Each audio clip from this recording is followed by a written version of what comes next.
Today on Brilliance Business TV, we have Dr. John Demartini. Dr. John is a polymath and a world-renowned human behaviour expert. His work has been described by students as the most comprehensive body of work and extensive library of wisdom. Stay tuned.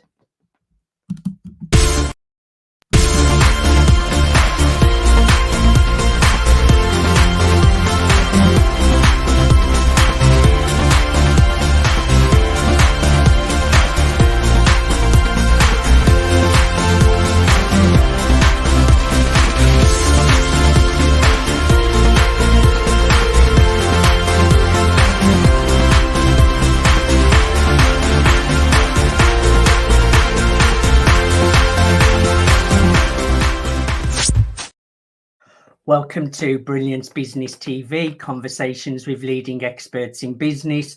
I am your host, Mark Stephen Pooler. We have the wonderful Dr. John Demartini on the show today, who I've had the pleasure of interviewing a few times. I'm really looking forward to a conversation with him. We are streaming live on Facebook, Twitter, Instagram, LinkedIn. We're also on YouTube. We're also on the E360 TV network, going out to Apple TV, Fire, Android, Roku, and many more. We're also on USA Global Radio and Television Network, Business Innovators Radio Network, and we're also streaming through mspnewsglobal.com. So let's bring in our incredible guest, Dr. John Demartini. Hey, Dr. John, it's great to have you on the show. Thank you for having me again. I'm really looking forward to a conversation with you, Dr. John, and I always enjoy speaking to you, and it's always such fun topics that we talk about as well. Firstly, I hope you're keeping well in life and everything's going well. I see you're keeping yourself busy with all of your trainings and programs and traveling and stuff like that as well. Yes, definitely. I'm in sailing right now from the Philippines into Indonesia here on my ship, and I've been doing podcasts and interviews. I did an interview with Forbes this morning and all kind of interviews and things as I go along, and very busy. I love it. It's good to be busy, Dr. John, and thank you again. We're doing this interview because Dr. John is doing a campaign with us all about being the best version of yourself, which is a topic that I never get bored of, actually, because I feel self-improvement, it's a lifelong journey. And when you get to one destination, you realize there is actually no end destination to it.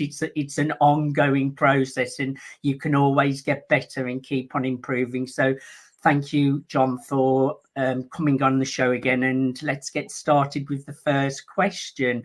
What limitations do you notice people facing on their journey to become the best versions of themselves, John?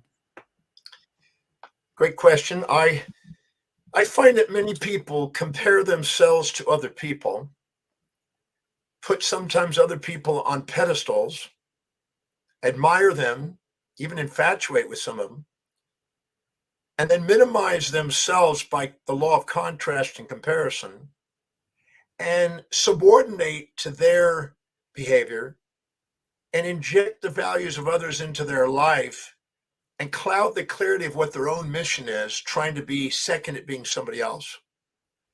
And then that cloud makes it unclear, and they plateau in their achievements and then beat themselves up because they think they should be something they're not. Ralph Waldo Emerson said, envy is ignorance and imitation is suicide.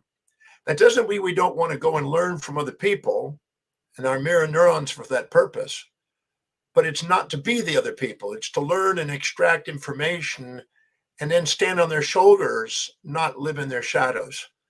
So don't compare yourself to other people. Compare your daily actions to what you value most and live congruently according to what is really priority to you, that is really clear on your mission, and give yourself permission to shine and be unique and make a difference standing out.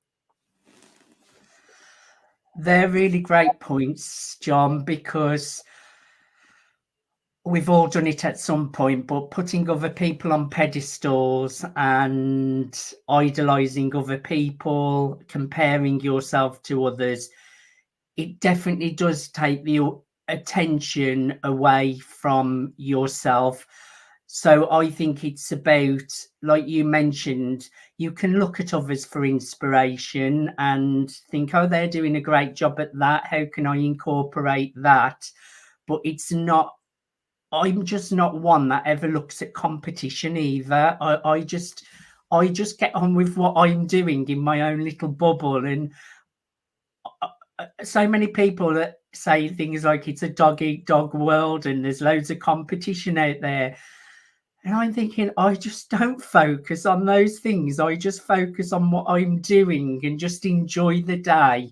And I think that's a much better way to go about things. What do you think there? I'd rather not put people on pedestals or pits. I'd rather put them in my heart and use them to awaken the awareness in myself of the things that I see in others that I already have inside. It's not missing. Nothing's missing in you. If you admire somebody, it's because you already have it, or you wouldn't be able to recognize it. But honor it in the form that your values are dictating, not somebody else's. Anytime you try to live in other people's values, not your own, you self-depreciate as a feedback mechanism to let you know you're not authentic. Every symptom in business is a feedback mechanism to guide us to authenticity and to live by congruent highest value, and to make sure we strive for sustainable, fair exchange with people that we're in business with, our own customers, our employees, our stakeholders, shareholders, everyone. As long as we maintain sustainable, fair exchange with them, we're going to flourish. The second we start to get narcissistic or altruistic and try to get something or give something for nothing, we get feedback to get us back to having sustainable, fair exchange. So that's the key. And that's why putting people on pedestals or pits are distractions from putting them in our hearts and putting in caring and loving what we do every day. Great words there. And actually, it is a bit of a life changer, John, because I know you teach this heavily. And sometimes when I've feared something about another or judged someone or saw something in another, maybe that I don't like or what I do like, but more on the negative side, no, I've kind of switched it immediately as soon as I'll catch myself. And I can just say I am and put whatever I'm judging them for.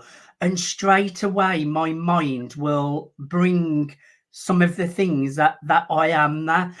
And it just changes your awareness straight away. And it's like, oh, so I am actually projecting that onto someone else. And it's actually within me. And I think that's really, really powerful for recognizing everything is within you. It does really change your perspective when you recognize I'm actually projecting that onto someone and it's actually within me. And it's quite liberating because even though you're recognizing it in yourself, it doesn't mean you're choosing that, because we're all God and we're everything. But it just means it's within us and we get to choose what we are, if that makes sense as well. Yes. I think it was a quote in the New Testament in Romans. Not that I'm necessarily going to use that as a factual reference normally. I just happened to notice that years ago. That beware of judging others, for you do the same things. I found out that, I've taken people through reflective awareness exercises for, God, almost 5 decades. And I found out that we only resent things on the outside that represent parts of us inside that we feel ashamed of, that we're dissociating with pride to try to cover. And those people are bringing it into our awareness, and we're actually projecting our judgment on ourselves onto them, both admirable and despisable. And when we finally realize there's a reflective awareness, and they're helping us become aware of what we're judging in ourselves, we liberate ourselves from that judgment and give ourselves permission to appreciate ourselves. And they're our teacher. They're teaching us about how we can love and appreciate our own self.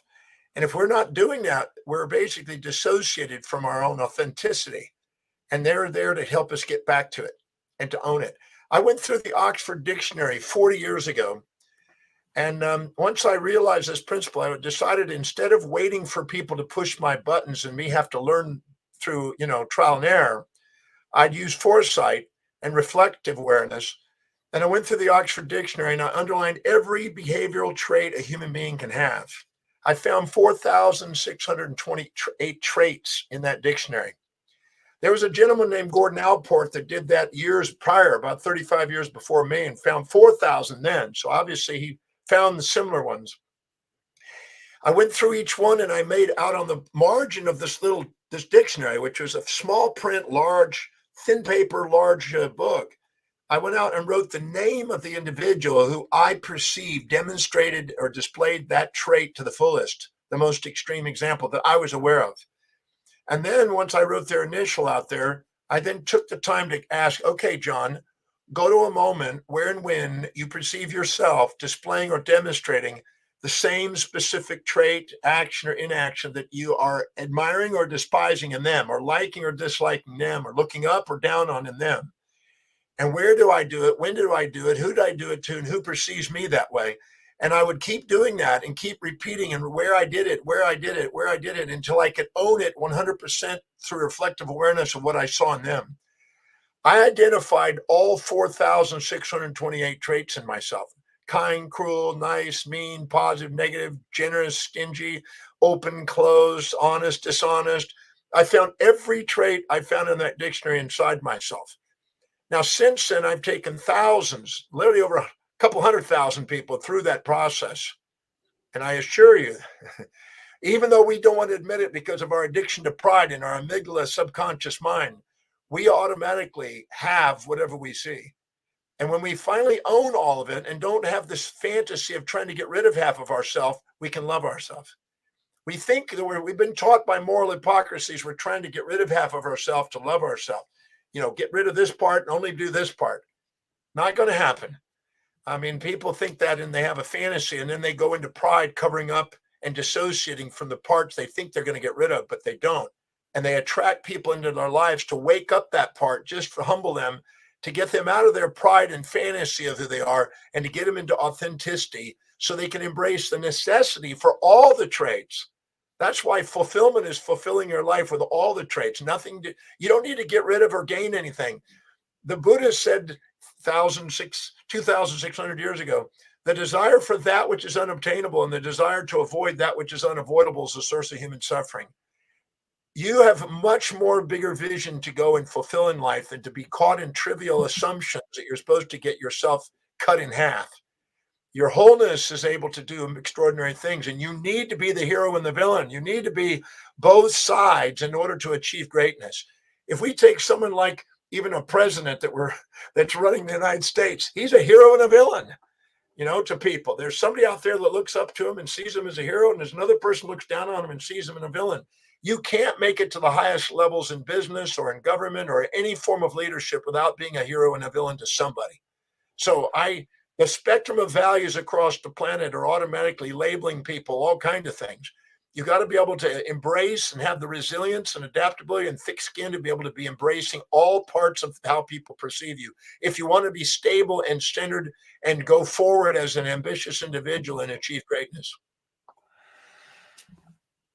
We're whole and complete. And like you say, being complete is owning all parts of yourself. And I definitely noticed it with negative things, judging it in others, and it's not until you become more aware and you start recognizing it in yourself. And there are some things that I didn't even want to admit were me, but when you do, it's like, well, I'm not choosing that, but it is part of me, and it instantly it integrates you. It just makes you feel better when you do that. And instantly it works really quick as well. When you do this and you've projected something onto someone, as soon as you start recognizing it's within yourself, it instantly takes that fear or that projection from the other person, and you can love that other person more, if that makes sense as well. And yourself more. Yes, definitely. And it is really, really liberating. And also I've noticed when you don't recognize the negative, or what people perceive as the negative side, it gets louder and it fights harder. So you cannot get away from it. You may stay in positivity for a certain amount of time, but at some point, all of that suppression of that negative side is going to come back, and it will get stronger and stronger until you start recognizing it and allowing it and giving it the love that it's looking for. Did you want to say something? That's called the hedonic adaptation, or the hedonic paradox, because we try to get rid of half of ourselves to love ourselves, and it's unnecessary. I realized that the traits that we think are terrible aren't, and the things that we think are terrific aren't. They're just traits. All traits are neutral until somebody with a subjective bias interprets the traits with some moral hypocrisy. I found out that I had a lovely gentleman that attended one of my programs, the Breakthrough Experience. And he said, well, his father was really cruel and mean, and his mother was very nice and peaceful. And the two together was necessary for maximum growth, because maximum growth and development occurs at the border of the pairs of opposites. And you need both support and challenge to grow. If you get over supported, you become juvenilely dependent. If you become overly challenged, you become precociously independent. One makes you work for others, subordinating, and the other makes you an entrepreneur. And I asked him, I said, what's the downside of being supported by your mother? At first he said, well, I can't think of any. I said, look again. And then he started to think. He says, well, if I would have stayed in my mother's little support cocoon, I would never have been an entrepreneur. Okay, keep going. And now I'm having to take care of her because she was never able to take care of herself. And I'm now been, and I realized my dad is the one that kicked my butt. And my dad basically made me go out and become independent. I'm an entrepreneur today. And he started to see the benefits to what he thought was terrible and the drawbacks to what he thought was terrific. And he realized that it was neither one of those. And when you're able to see both sides simultaneously, Wilhelm Wundt called that simultaneity of contrast. When you're able to do that, you liberate yourself from the emotional distractions. Anything you infatuate occupies space and time in your mind and runs your life. Anything you resent occupies space and time in your mind and runs your life. When you love it, you liberate yourself, clear your consciousness, don't have extrinsic things running your life, and then the voice and the vision on the inside gets to guide you to something great.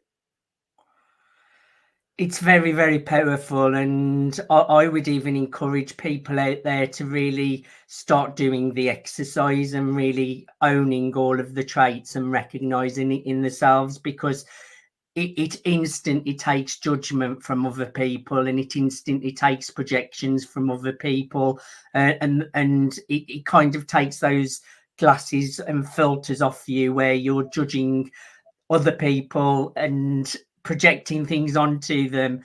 And then when you realize it's yourself and it's all within you, it's like, I've actually been making so many false assumptions. It's unreal. It's really, really liberating. And I'm going to take Dr. John's advice today and become more of a villain. I think I need to bring my villain side out even more. Dr. John, what advice do you have for individuals wanting to break through their limitations? Well, find out if it's really a limitation first. Sometimes, I have a set of values, and up on the top of my values is teaching. Second is researching and writing. They go together. Third is traveling, because I do that. Fourth is probably building my fortune, which I've been blessed to do. And fifth is possibly relationships, social relationships, and close relationships. Nobody's right or wrong for their values. Each individual makes up their uniqueness by the expression of it. But the second you try to live outside what your true values are and try to be somebody you're not, you're going to create symptoms in your physiology and psychology to let you know you're not being authentic. And you're basically injecting outside influences into your life, trying to be second at being somebody else. Now, I'd like to share a story if I can. Can I share a story on success in business? Of course you can. I had a gentleman come to me and he says, Dr. Demartini, I want to hire you to consult with me to help me become successful. I said, fine. He says, I asked him a simple question. I said, so where are you successful? And he said, I'm not successful. I want to be successful. And I said, great. So where are you successful? He said, Dr. Demartini, you're not listening to me. I'm not successful. I want to be successful. I said, great. You're not listening to me. I'm asking a question. Where are you successful? And he goes, I don't understand. I'm not. I want to be. And I said, no, I'm asking a very important question. Where are you achieving what you set out to achieve?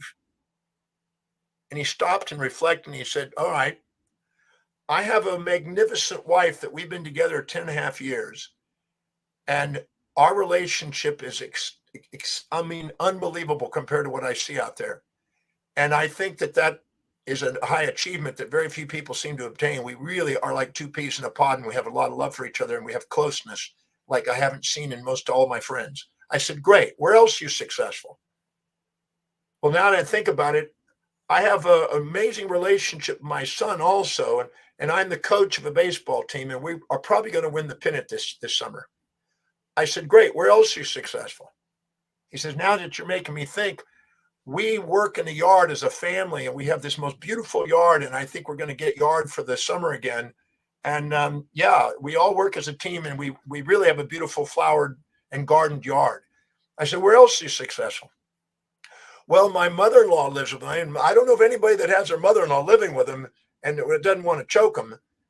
We have this amazing relationship with our mother-in-law, and she's living, and she helps us with the kids. She helps us, and she's just really an amazing mother to have around. I said, where else are you successful? Well, I do some ministerial work on Wednesdays and sometimes on Sundays, and that's been a goal of mine since my 20s. And yeah, I'm getting to do what I set out to do. And I said, can you see that you have areas of your life that you are achieving and succeeding in? He goes, okay, I can see that. I said, the reason why you think you're not successful is you're comparing yourself to somebody out there that has a different set of values and is excelling in a different area. So who are you comparing yourself to? He says, I think I know. I said, who is it? He said, well, there's this doctor down the road a bit, up the hill a bit, and he's got a 6,000 square foot home and a 3-car garage, and he's got a bunch of cars, and he's got this big practice, and he makes a lot of money, and I guess I'm comparing myself to him. And I said, great. Do you know him very well? Yeah, pretty well. Do you know his family? Yeah. Do you know his wife? Yep. How's his relationship with his wife? He goes, that's interesting you ask. It's very volatile. They break up and make up all the time, and they're screaming half the time. And it's very volatile relationship. He's getting all this accolade at work, and she's giving him a hard time at home, and there's a lot of volatility. I said, great. And how about his relationship with his kids? Do you have a son? He goes, yeah, he's got a son. How's that relationship? Well, he's having some problems in school and doing drugs, and he's a teenager, and yeah, he's a little older than my son, but yeah, they're having a lot of challenge with him, and he's trying to be independent young, but yet he's still at the same time, expecting unrealistic expectations because he's spoiled, I guess. He's a little entitled, this kid. I said, what about relationship with the yard? Does he have a beautiful yard? Well, yeah, he's got a yard and it's nice and all, but I don't think he's ever been in it. He just has somebody take care of it, and he drives right past it. I don't think he even smells the flowers. I said, what about his relationship with his mother-in-law? Oh, yeah. They moved out of the country to get away from that crazy lady. He doesn't even allow that lady near that house.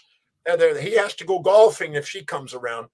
And then what about the ministerial work? Is he involved in his church in any way? Oh, no, he's not. That's not his thing. He's focused on business and that kind of thing. I said, let me explain to you.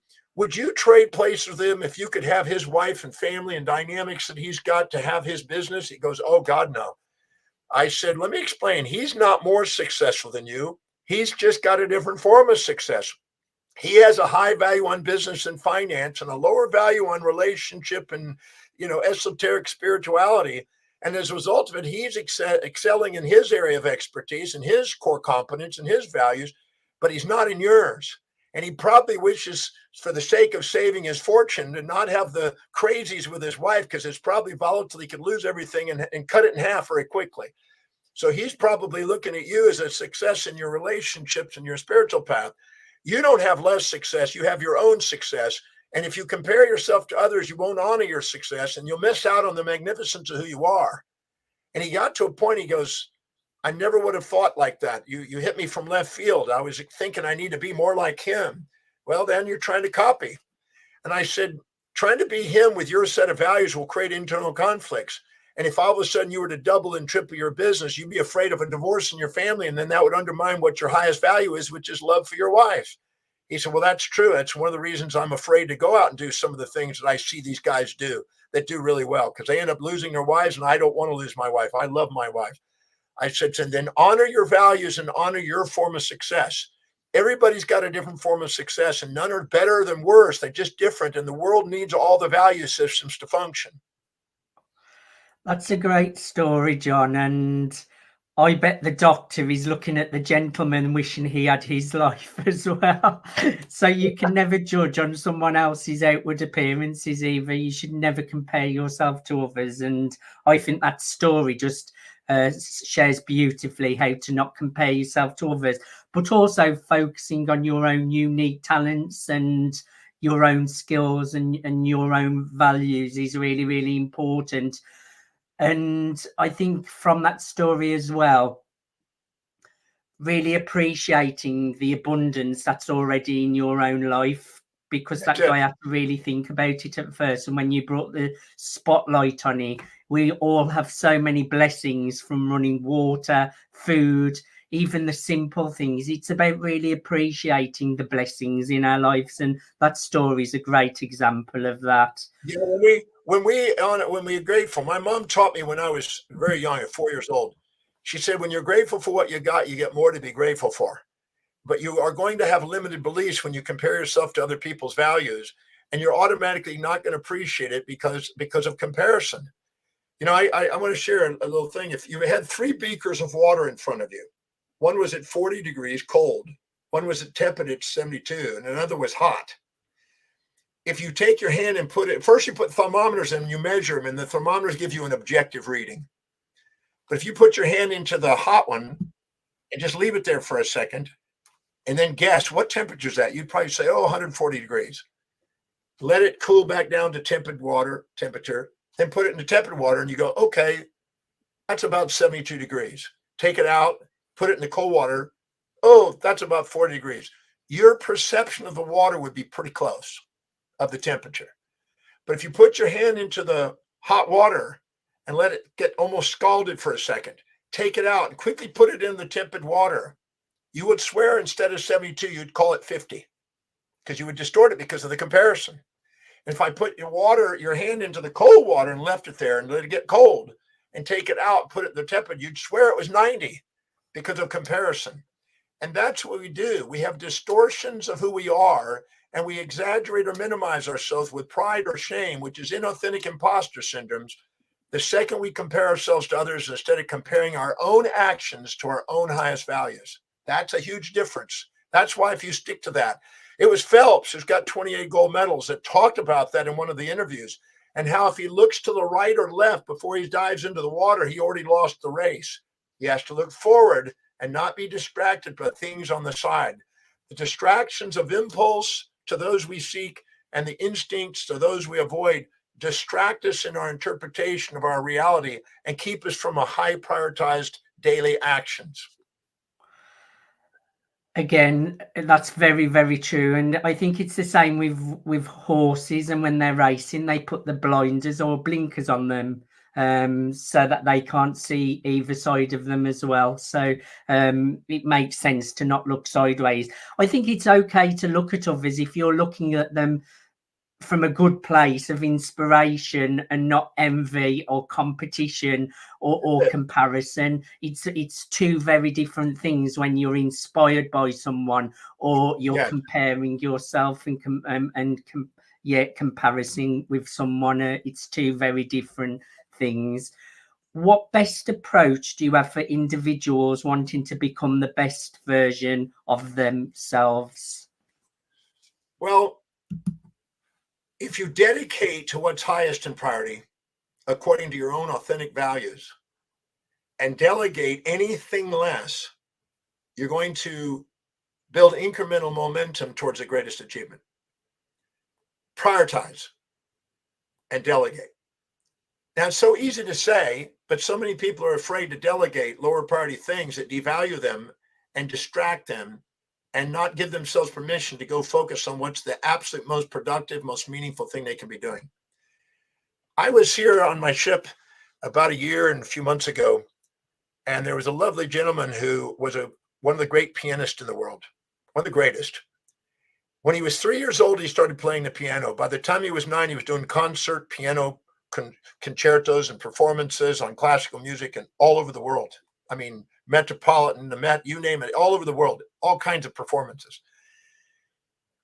I asked him about his journey, and I was just trying to anticipate how many hours did he put focus on this, just out of curiosity. And I was thinking probably 3 to 5 hours, maybe a little longer per day, working on this. Now I have 4 grand pianos on the ship here, and every moment I saw him, he was at the piano. And I asked him this question, and he said he's averaged 13 hours a day for 77 years. Wow. And I said, that leaves me, amazed by that. I said, and out of curiosity, what inspired you to do it? He says, I'm a pianist. That's my mission. That's who I am. That's my life's mission. And he said, I have 8,000 pieces of music memorized by heart. I don't have to look at music.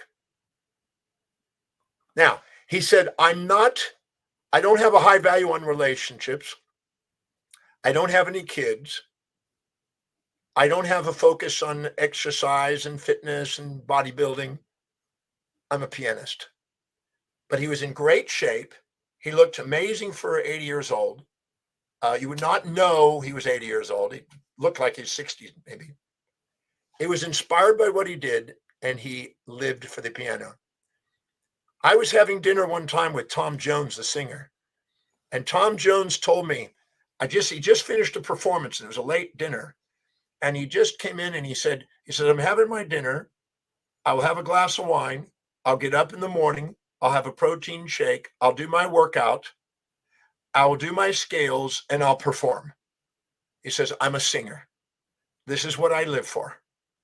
Now he's about in those 80s too, and he's still doing it. And my mom introduced me to Tom Jones when I was a young boy, and I'm 70 now. So that's how long he's been at it. And the people that find their mission, that find the calling, they're, as Marilyn Wilhelm calls it, the gift for their life, that they contribute to the world. Finding that and giving themselves permission to prioritize that and delegate everything else that's not inspiring away, and liberate and surround themselves with experts to do the things that they can delegate away, and give themselves permission to excel and become great at something, gives them a competitive advantage. But they don't even care about competing.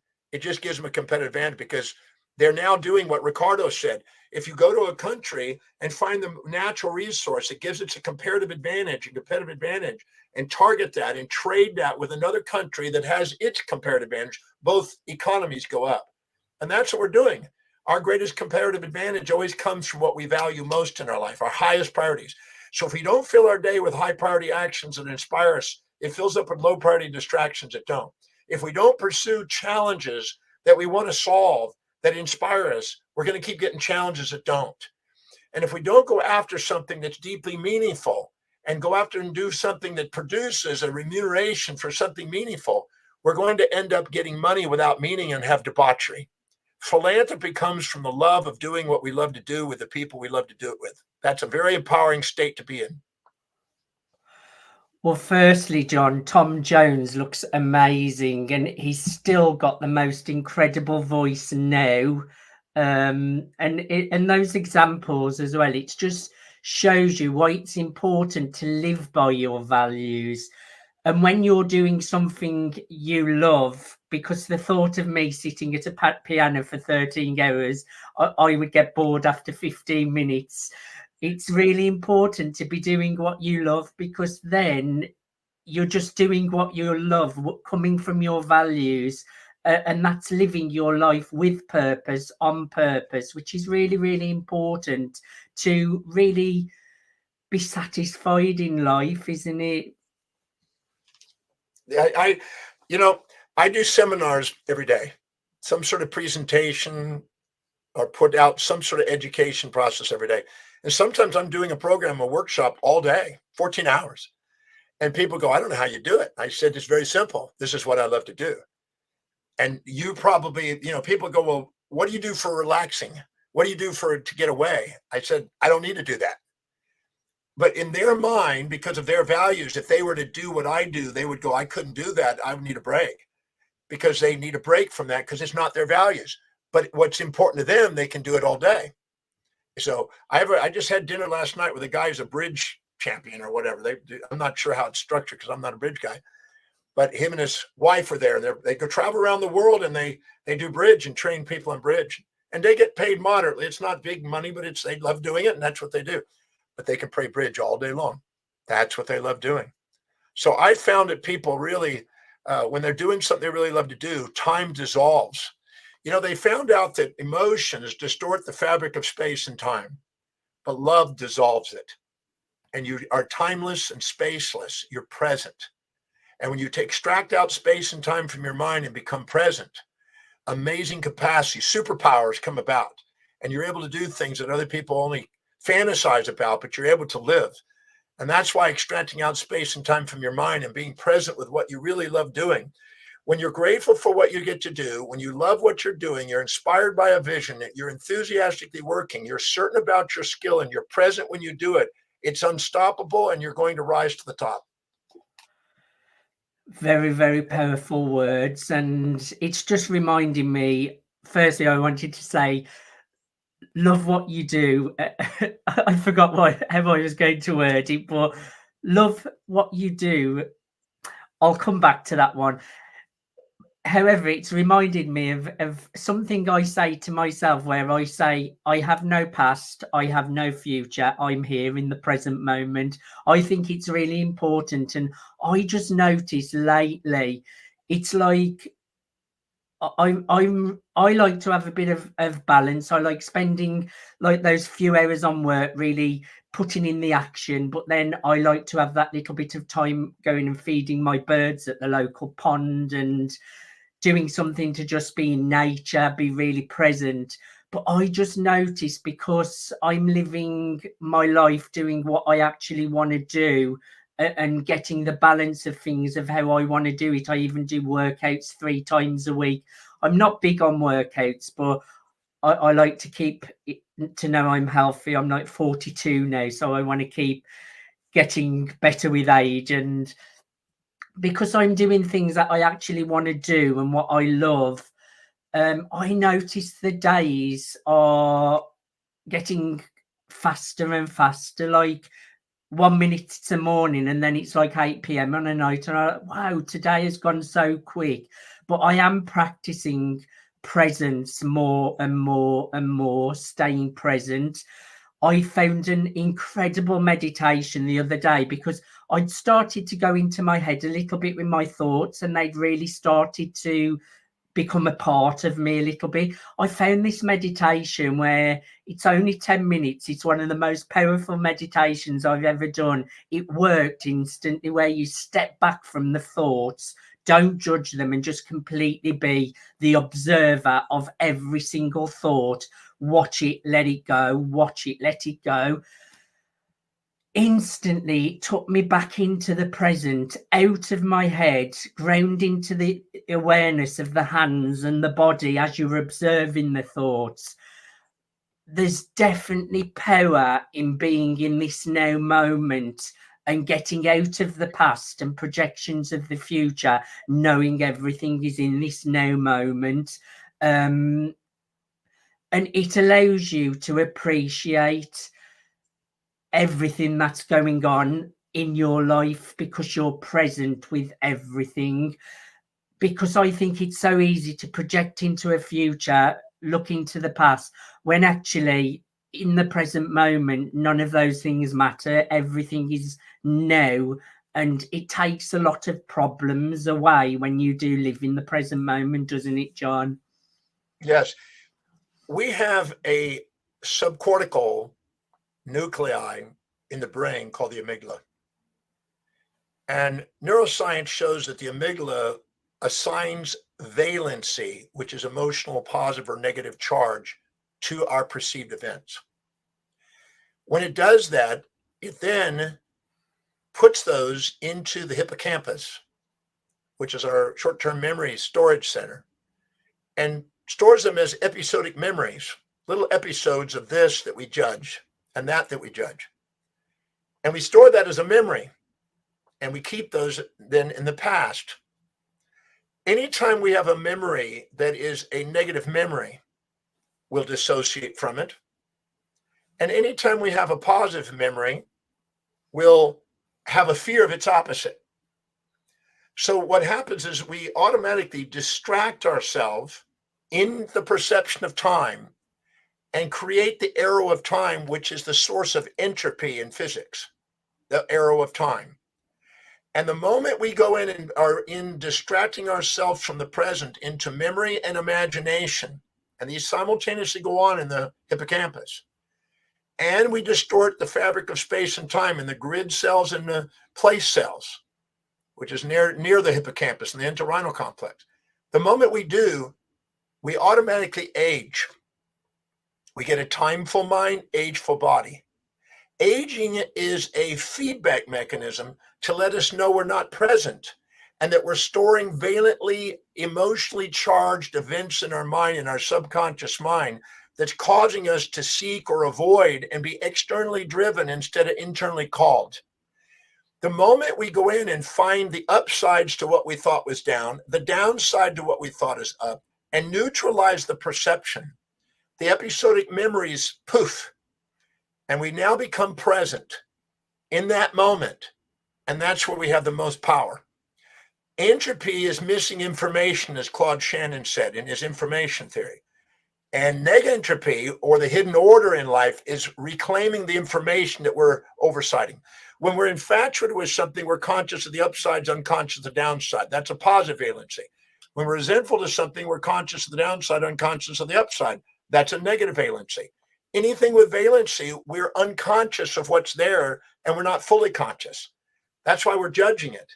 The moment we go into the meditation, or the moment we do the method I've developed, or any method that allows us to become fully conscious and see both sides simultaneously, where it's neither positive nor negative, it's neither, we become present and we're now poised, purposeful, patient, productive, prioritized. And now we're going to end up having the most inner peace, if you will, the inner peace, not outer peace, but inner peace and presence. But I find once you change the inner, the outer changes too, and it gets a lot better as well, Dr. John. And that's so true what you say. I found a great app the other day, which I've been using, and it's really good for like any negative memories or images that may disturb you a little bit. And you only use it for 2 hours a day. It will ask you a few questions to bring up a few things. And it's like an eye movement decentralization app. And you literally bring up these images or memories, and it will show a smiley face emoji. And you just follow your eyes on the emoji, bringing up the memory. And what it does, it's like a memory reconsolidation. Because when you bring up memories, it normally brings up things how you last saw that memory. So it's kind of putting the smiley emoji to the memory.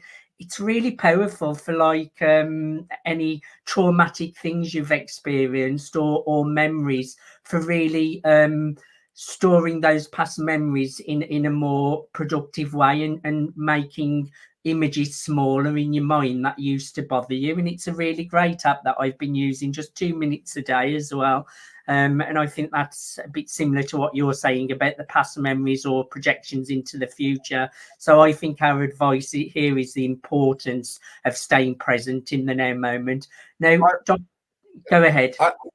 Our intuition is constantly trying to reveal what we've been unconscious of so we can be fully conscious. But our impulses and instincts of the amygdala are positive feedback systems distracting us into drama. But our intuition is a negative feedback system to try to bring us to homeostasis and to make us poised and present. And so wisdom is listening to that intuitive side to reveal the side we're ignoring. So we don't have ignorance, we have wisdom. Yes. And a lot more people should discuss this, because especially in the personal development world and manifestation and self-improvement, sometimes it's overly focused on the positive and the negative. And I tried that and it's exhausting. It doesn't work. And it wasn't until I started embracing the two sides, integrating the shadow, embracing the negative and the positive, accepting all parts of myself, integrating it all into one, that you can become present and whole and be balanced. And it has to be balanced. And the illusion is that was the shadow. That's the illusion. See, we start out with a moral hypocrisy from childhood, from mothers, fathers, preachers, teachers, conventions, traditions, and mores. Be nice, don't be mean, be kind, don't be true, cruel, be positive, don't be negative, be peaceful, don't be wrathful. And they're trying to get you to be one-sided. And you have elementary school, that's the wrong answer, that's the right answer. It's all dualistically polarized. And so we're raised on this idea that we have to get rid of half of ourselves. We have to edit ourselves constantly. And you're not going to love yourself trying to get rid of half of yourself. And so when you finally embrace all of you, the shadow is just as important as the so-called light, and the light has the shadow in it. It's a yin and yang symbol. And when you realize that there's a shadow inside the light and light inside the shadow, you realize those labels are even in the way. The labels we give things are distractions and incomplete awarenesses and parts of our ignorance instead of seeing the whole. When we realize that there's two sides simultaneously, all we see is there's nothing but love. All else was an illusion. Very, very powerful. And I think embracing the both sides helps you to bring more love and get into that state of love and coming from a place of love as well. Now, John, I know you're working on a movie at the moment. Do you want to share a little bit about that? Yeah, well, actually, a lovely gentleman and his wife asked if they would do a movie on some of the work that I've been doing around the world in the Breakthrough Experience program and in my methodologies. And they filmed it, and they filmed it in many places around the world, and they produced it. And we did a London premiere about a month ago, and it came out fantastic. And we got a full crowd. It was a completely packed theater, and we got a standing ovation, 2 standing ovations. And we've run a bunch of awards on it. It's just called Breakthrough Movie with Demartini, just Breakthrough Movie Demartini. You'll bring it up, and you see the trailer on it. And it's going to actually launch and actually come out into and be available on the various forms of formats, Apple and iTunes, all those, in about a month and a half. By October, it'll be out. And so I'm very pleased with that. I'm very grateful. I've been blessed to be in a lot of documentary movies, and but this is one that's about the work that I've been doing around the world, and I'm very grateful that they took the time to do it. It's not my movie; it's just a movie about what I'm doing, and so I'm very pleased that they took the time and put that together. Dr. John, it's always a pleasure to have a conversation with you. I really resonate with your work and how you teach, and they are really life-changing. I just know that, especially from what I mentioned about projecting things onto others, and when you see it in yourself, you instantly remove those filters off the other person and realize, wow, it's me. I've been seeing this in them, and it's me all along. How can people connect with you, and who should connect with you? Well, the easiest way to just reach me is just to go to my website, drdemartini.com, which I see you have right there. I figure that if I'm speaking here, if somebody resonates with something I might said, they'll be probably naturally curious, and they'll go to the website.